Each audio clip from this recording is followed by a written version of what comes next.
எல்லாம் கீழே உட்காருங்க. அனைத்து ஊடக காவல்துறையை சார்ந்த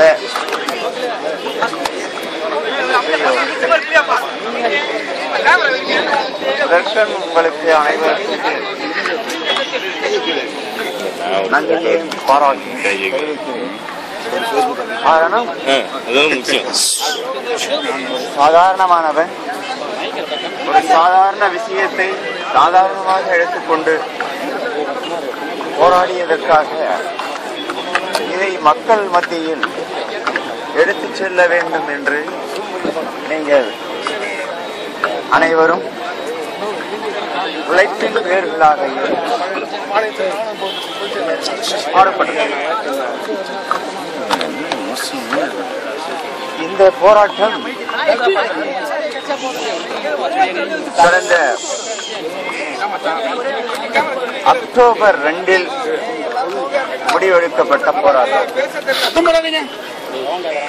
முறைப்படி அரசுக்கு பூரண மதுவிலக்கு வேண்டி மனு அனுப்பப்பட்டு அவர்கள் நடவடிக்கை எடுக்காத காரணத்தினால் நான் இந்த தனி மனித சத்தியாகிரகத்தை தொடங்க வேண்டிய அவசியம் ஏற்பட்டது. கூடவே எனது நண்பர் பழனிசாமியும் அமர்ந்தார். அவரால் 9 நாட்களுக்கு பிறகு தொடரவில்லை, முடியவில்லை. இருந்தாலும் ஜெயிலிலே இருந்தார். அதன் பிறகு பிரிந்து விட்டோம். அவருடைய போராட்டம் பற்றி எனக்கு தெரியாது. நான் 22 நாள் 20 நாள் நினைக்கிறேன் புழல் சிறையிலே பல்வேறு தொந்தரவுக்கு ஆளாக்கப்பட்டேன். கடைசியாக 20 நாள் இறுதியில் கண்காணிப்பாளர் என்னை தனியாக அழைத்து 1 மணி நேரம் என்னை வற்புறுத்தி போராட்டத்தை கைவிடுமாறு கூறினார். நான் மறுத்துவிட்டேன். அதன் பிறகு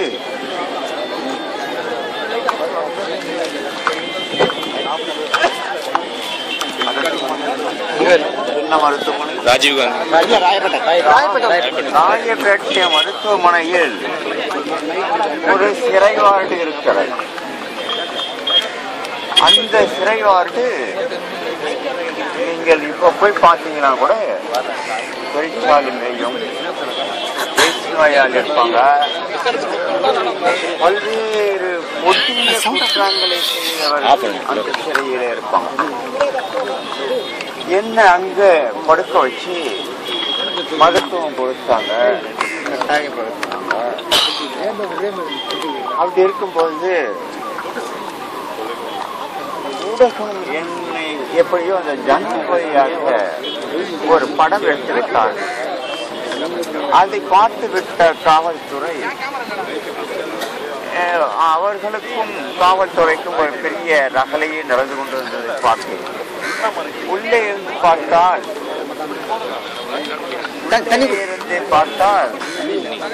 எந்த சூரிய ஒளியும் தெரியாது. ஜன்னல் வழியாக யாரையாவது அவ்வளவுதான். நான் உண்ணாவிரதம் இருக்கிறதுனால்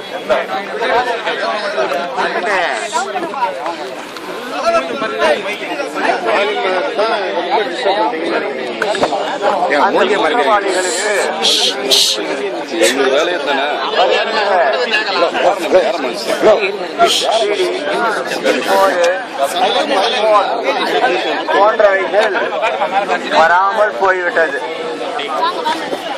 அதனால் என்னை அங்கேயே கொன்று விடலாமா என்று திட்டமிட்டார். அது மட்டும் இல்ல, ஒரு எய்ட்ஸ் நோயாளி விட்டு படிக்க வைக்க விட்டார்கள்.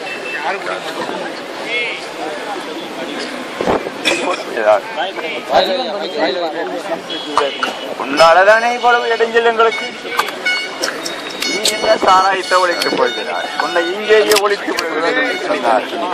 தண்ணி கொடுங்க. நீ பரவாயில்ல தயார் என்று.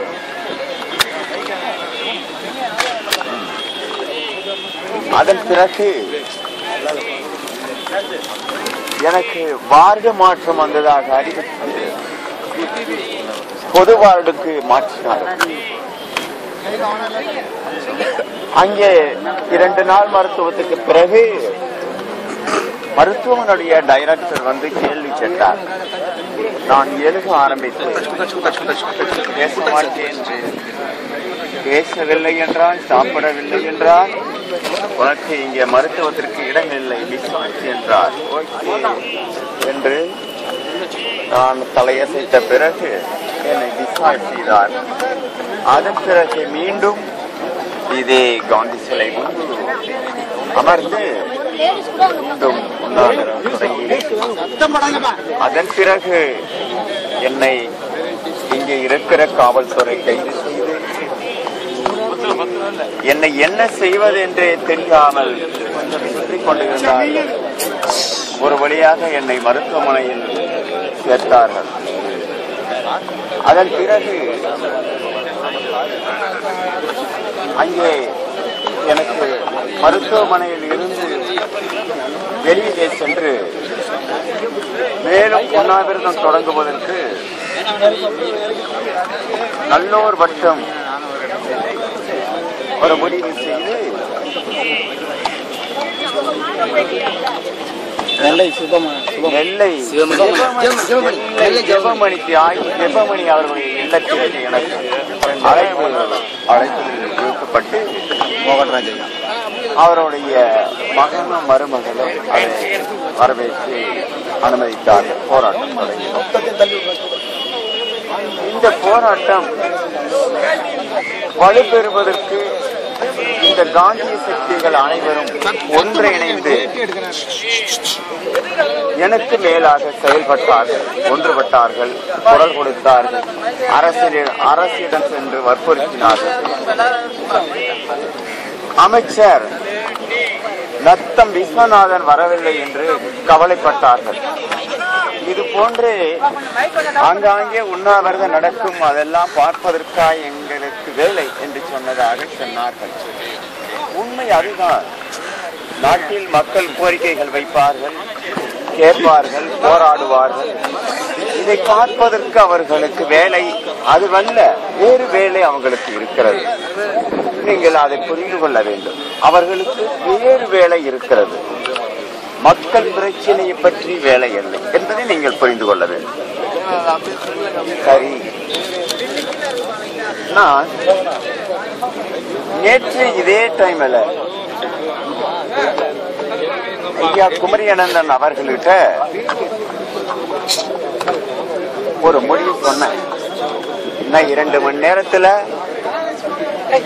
இந்த போராட்ட மொழி பற்றி சொல்றேன். அதுக்குள்ள என்ன நடந்ததுன்னு தெரியல. வீட்டுக்காரருக்கு காவல்துறை கட்டாயப்படுத்தி ஏதோ தொல்லை கொடுத்திருக்கலாம் நான் நினைச்சேன். அதனால அவர் உடனே இங்க இருந்து வெளியேறுங்கன்னு சொன்னாரு.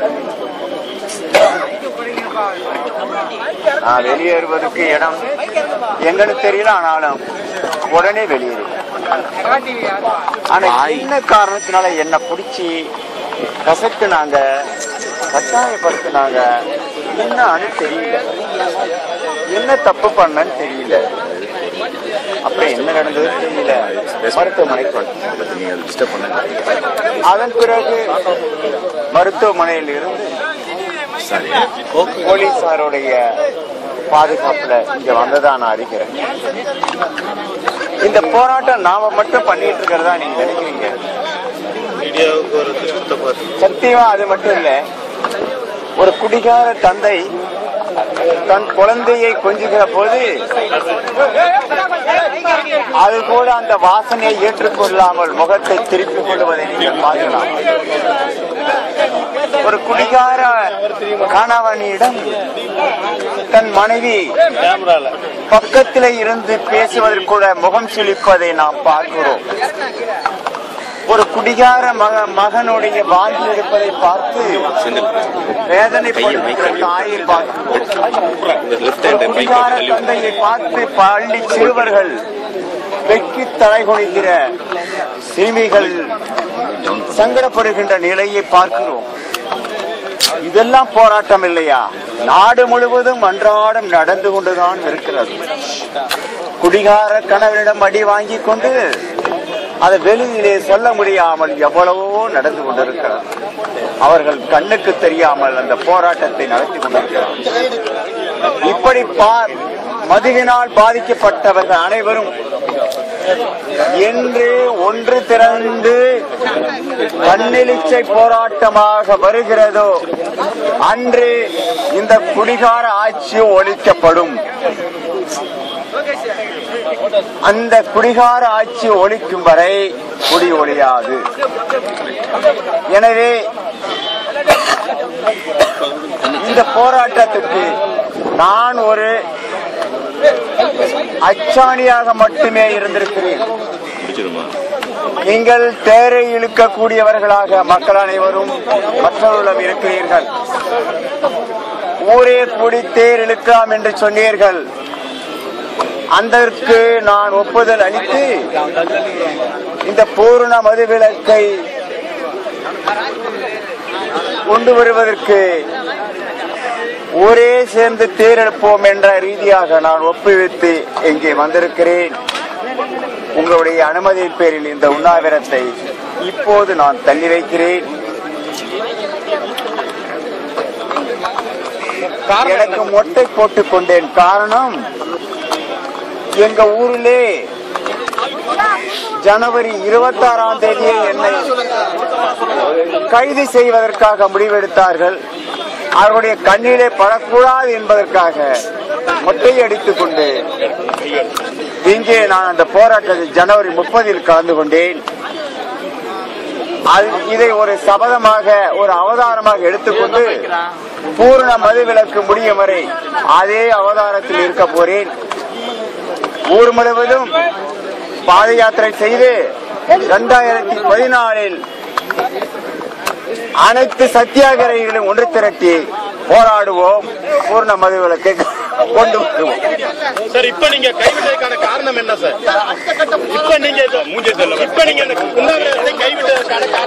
ஊரே சேர்ந்து தேர் இழுப்போம் என்று நீங்க எல்லாம் சொன்னதின் அடிப்படையில் அதை கேட்டுக்கொண்டு நான் இந்த போராட்டத்தை முடிவேன். இந்திய அளவில் ஒரு மாநாடு வைத்து போட்டு அந்த மாநாட்டின் வழியாக ஒரு தீர்மானத்தை போட்டிருக்கிறோம் என்று சொன்னார்கள். எனக்கு ஆதரவு கொடுத்த நல்லூர் வட்டம் மற்றும் தங்கவேல் ஐயா சொன்னார்கள். இதெல்லாம் ஏற்றுக்கொண்டு இந்த போராட்டத்துக்கு ஒரு முடிவு. அடுத்த கட்டமா என்ன பண்ண போறீங்க? அடுத்த கட்டம் எனக்கு அடுத்த நாளே இதை தொடர்ந்து பிரச்சார பயணம், நடைப்பயணம் செல்லவிருக்கிறேன். அங்கங்கே சத்தியாகிரகிகளை உருவாக்கப் போகிறேன். 2014 ஜனவரி 30 சத்தியாகிரக போராட்டம் இதே காந்தி சிலை முன்பு நடைபெறும். அதுதான் நம்மால் முடியும்.